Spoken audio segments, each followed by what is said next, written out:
Hi everybody and welcome to another race that I'm uploading on this channel. So this one's going to be a little different. I'm going to try to play the role of a commentator and a sort of color commentator and at the same time commentate on what's going on in my race. So you can see my race on the top right of the screen, which I've put in cockpit view. But right now we are in the Legends 434 Coupes and we're driving around South Boston Speedway on iRacing. Super pumped for this race. It's going to be a 40 lap race. Now I'm at the tail end of the field. I didn't really get a very good qualifying run through, but there were a lot of battles going on at the front, and that's why I wanted to share this race. So without further ado, let's start off with the race. So we need to first do a formation lap, which is going to get underway right now.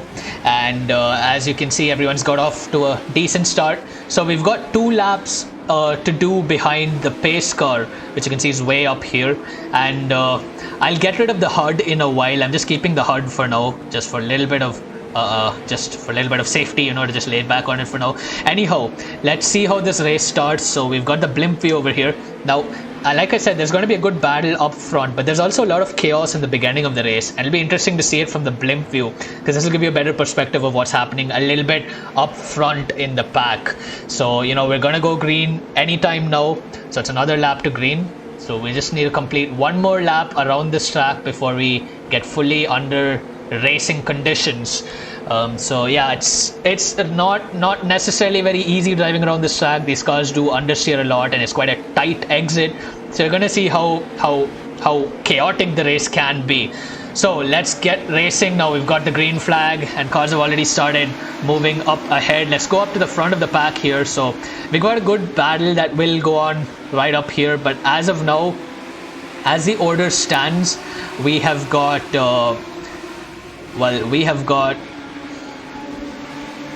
sorry about that, just getting used to the controls. Yeah, so we've got car number 9, Kyle Morningstar, right up there in the front.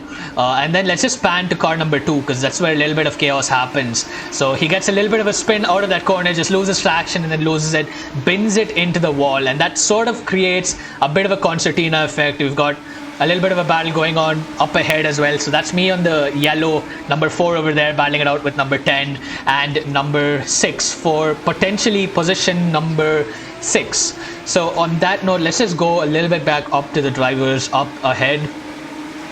So you see quite a big gap being formed now between the leaders and the cars up ahead. So we've got this little battle over here between cars number 9, 7 and 3, and this goes on for quite a while in the race. So meanwhile, let's just switch the camera to TV3, TV2, no, TV3. TV3 is a little bit of a better perspective because it gives this wide angle shot through turns number 1 and 2. We've got that battle still going on at the front. You have car number 2 who's been lapped at this point, but is still managing to hold on and continue racing. Thankfully, there's no damage for his car as of now, but we need to wait and see what happens, because there's a long way to go. There are a total of 40 laps around this track, and cars will drastically start changing in the way they start handling as the race goes on. So this is car number 2 at the moment. Now if you want another reference of what's happening from my perspective, as he goes into the wall and takes out car number 5 in the process, a big crash. I just about managed to avoid him over there, but I pinned it into the wall a little bit. And then I just somehow managed to go through turn number 4, very nearly taking out another car number 2, as he gets back on track.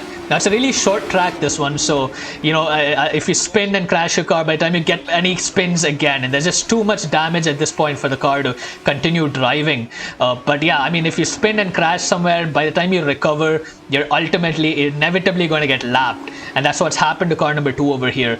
But yeah, this was most of the crashing action that happened in the beginning. Let's go back up to the front of the pack, and let's try to stick with this pack for a good amount of the race now, because a lot of action is going to be going on over here.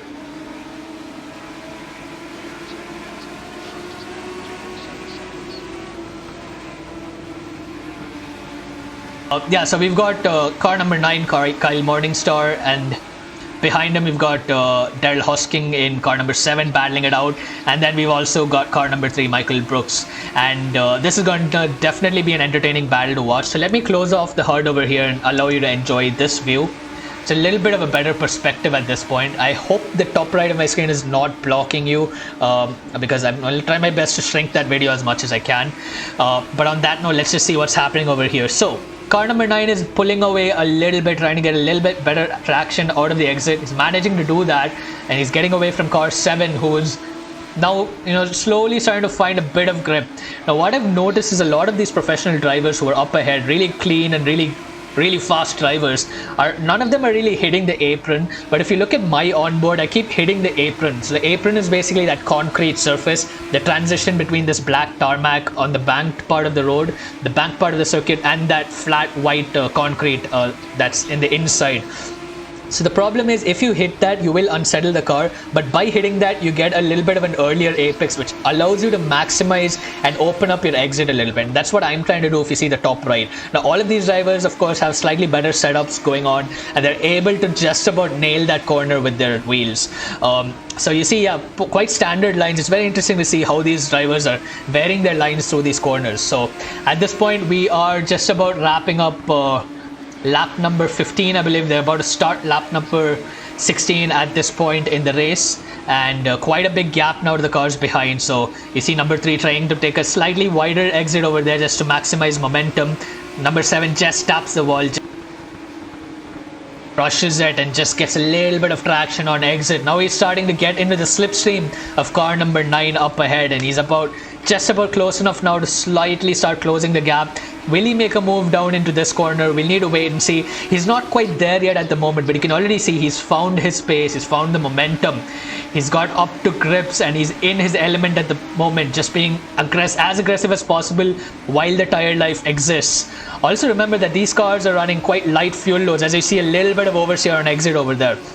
Like I was saying, these cars, we're running about 4 liters of fuel for the entire race because the cars, and the back marker gets in the way. There's chaos over there at the back of the field. So yeah, we need to get back to that incident, which is somewhere around lap number 17 or 18, I believe. So let's just go back into this position over here. So he's tightening up his exit, catching up with with car number 9, and this is where disaster strikes for the cars up ahead. So we've got 8 just moving in at that point. So you see that he's on the exit over there and just trying to find his way through, and then he crashes into him over there and just piles into him. And you've already got a bunch of cars over here. So again, got car number 1 and 2 involved over there, car number 8 as well. So yeah, that's a little bit unfortunate what happened over there. But on that note, let's just continue with the race over here. So yeah, now car number 7 has just about managed to catch up with car number 9 at this point. Just weaving, just trying to reel him in at that point. Not quite getting the right exit, but he's just about managing to stay in the slipstream. Now car number 3 has been dropped from this battle at the moment, and just as I say that, he's also starting to close the gap. So it looks like car number 9 is just conserving his tires and fuel, and also has to negotiate through that back marker over there that's coming up. Car number 2 just about trying to stay out of the way. Yes, he goes up onto the high side of the track, and then he comes back, he cuts back, and he hits car number 7 and once again piles it into the wall. Luckily that did not take out car number 7 over here, because if it had, that would have been an absolutely horrible way to end the race. There would have been complete pandemonium on the radio. I'm really happy that did not happen. But yeah, these guys are just neck and neck at this point. So let's just open up the HUD again. So we're right now in lap 22, and he's just closing up the gap to car number 9 over there. And yeah, let's just see what happens at this point. So we have got the top 3 over here battling it out. Let's just pan back to the back end of the field. So then you've got car number 5 in position 7 back here, and then you've got car number 1 and 2 who were in the pits from that crash, and then we just pan back to me up ahead over here. So I'm just about in the position where I'm about to get lapped. Despite being car number position 6, I'm already about to get lapped because these are the leaders over here. So let me just close off the blimp. Let me just close off the HUD so you can see this race from the blimp view again. So car 7 just about managing to get up on the inside of car 9. He's about to make a move over here, just squeezes car number 9 wide at that point. Car number 9, however, has the better exit. He has traction on the high side. 7 has to squeeze through and concede that position, but is not quite ready to give it up just yet. He is holding on to it as he goes for another aggressive move that's to stick it on the inside. Now all this while through this battle, car number 3 is starting to chase them down. He's got a good run up into this corner. 7 is just about clear of 9 at this point. So yeah, he's cleared 9. He has the ability to defend here, but if he goes defensive, he opens up the window for car 3, and there's a big collision over there, and then it all goes wrong for car number 7. Let's just pan back to him. That was quite unfortunate for him as that happened, and this is the point where there is a little bit of chaos, commotion. That's really sad what happened over there. Is it a racing incident? Is it not? You'll need to let me know in the comments. I am not going to comment on that one, but that was really unfortunate, and now number 3 has taken away the lead. And on that note, let's just pan back to car number 7 and let's have a look at what's happening with me, because this is where things start getting interesting in my race. So at this point, I am about to get lapped by the leaders. So I'm really struggling for traction. If you see over here, I am quite massively struggling for traction at this point. So effectively, I am just about completing lap number 27 at this point in time, and now you can see that I have my rear end has gotten quite light, and the reason for that is I've burnt out a lot of my fuel. We're about at the 75% mark of the race, and I'm losing a lot of traction. You can already see here, so that's why I'm getting onto the apron, just trying to throw the car in. Now when I have a lot of weight on the front tires, as I do over here, I'm going to get a lot of understeer, and I know that, so I'm trying to take an early and very deep apex just so I can maximize the exit. Now I am actually having an abysmal race at this point. I'm really struggling with traction, and I'm lapping about almost 0.5 to 1 second slower than the car behind. The car behind is roughly 3 or 4 seconds away at this point. If you see the top right, you can see, yeah, it's roughly about 3.5 seconds. And I'm really desperate to hold on to this position. I've only got about 25% of the race left, and I really want to hold on to this position. So let's just see what's happening over here. So right now I'm at lap number 31. As you can see, I'm about to start lap number, well, yeah, I'm currently on lap number 31.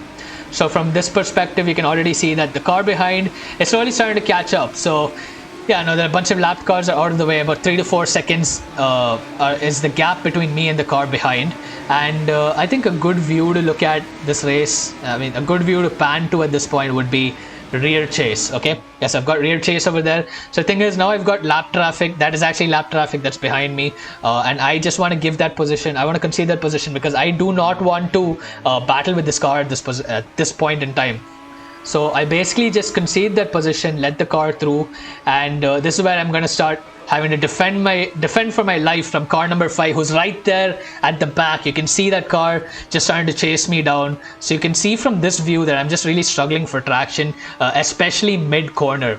Now let's just close up the HUD so you can see. So I get a good turn in. However, just at the middle of the corner, you can already see my steering is just starting to push outwards. That's not because I'm doing it on purpose. I'm actually losing a lot of traction, and I'm just giving it way so that it bites again at the exit of the corner. So you see car number 5 slowly catching up over there. I'm starting to struggle. Well, I've told that multiple times now, so I'm going to stop saying that. I'm just going to let you see what's happening over here. Yeah, just trying to maximize my exit. Now, if I open up the HUD, you see I'm on lap number 36. Not many laps left at this point in time. You see car 5 just trying to chase me down. I am quite desperate to hold on to this position. I do not want to lose out on this because, well, it has been a chaotic race, and I have held on to position 6 for quite a while now, but you know, we'll need to wait and see what happens. Now, yeah, you see this. You can just compare the lines between me and the guy behind. So you see the guy behind. He's just taking the good line, well, the middle of the track, just trying to maximize exit. Let's do one thing. Let's just pan to him right now and see it from his point of view. So let's get into his far chase view. And right now we're on lap number 38. We've just got a couple of laps left, but I am a blue flag driver. I have been lapped already, and you see 5 trying to make the move on the outside, and I'm just trying to hold on to this position over here.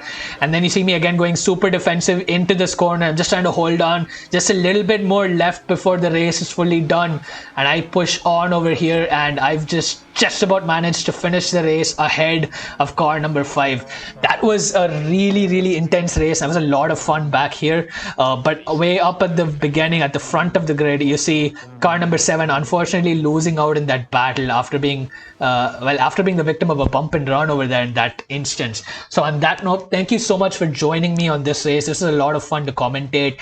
I'm still in the early stages of my commentary, so you know, pardon me for any of the mistakes I've made, but I'd really like to hear your opinions, your comments down below. A lot of feedback would be really good, and if you're really interested in this sort of content, do let me know. I'm going to put out some more like this. I'll try doing different cars on different tracks. This one is obviously an oval, so it's a little bit, you know, it's just a little bit Well, it's not necessarily boring. There's a lot of action, but it's just, it's just 4 different corners, so there's not much of technical input that I can give. But maybe we can do another race, perhaps with a Mazda MX-5 on another track, and that's where it'll be really interesting to watch from a TV perspective. On that note, thank you so much for joining me on this, and I'll catch you in the next episode.